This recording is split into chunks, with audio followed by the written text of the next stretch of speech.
Government ng'eyita mu nteekateeka yo Operation Wealth Creation ewadde abatuuze b'e Bukomansimbi Embizzi enkoko n'ente okusobola okwongera ku nnyingiza yaabwe. Bino bigabiddwa mu ggombolola 2 okuli Bigasa ne Kitanda.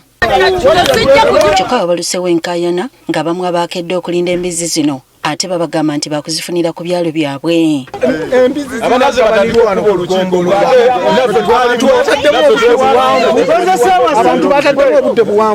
Ffe tuteesa abasiibye wano ffe abaliwo kati twekolamu gurupu oba batuwadde embizzi 14 tuli oba abantu 28 nti tuli babiri abantu 2 batwala embizzi emu abantu 2 embizzi emu. Gurupu ezituuse wano ku ground bwe zimala okufuna bwe tuddayo eri abatasobodde kutuuka wano ku ground nabo tubagatteko. N'abafunye ate bekyusizza mu kitinga Embizz ne balangira abakulu okubawa embizzi kyokka ne batabaweerako mmere yaazo nga nabo benyini tebalina kyakulya. Abiri zitandika embizzi nazigenda tulemerera n'enkoko zirina busobozi. Batugamba embizzi zino zaakunaaza naye bano abamu tulemeddwa okwenaaza tulina busobozi.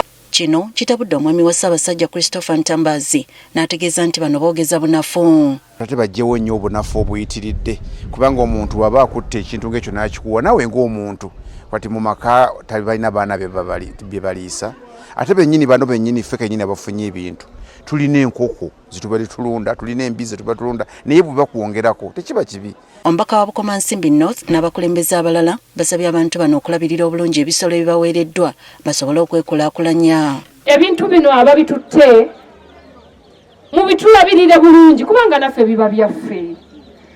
Gw'obitutta birunda naye gye binaggweera kubitunda tomanyiyo. So n'olwekyo bikwate bulungi. Naye ate enkoko kuzikuwa essaawa zino n'ozitundira wano kibeera kikola ki kitumalamu amaanyi. Ng'oggyeko embizzi 12 abatuuze baweereddwa enkoko n'ente.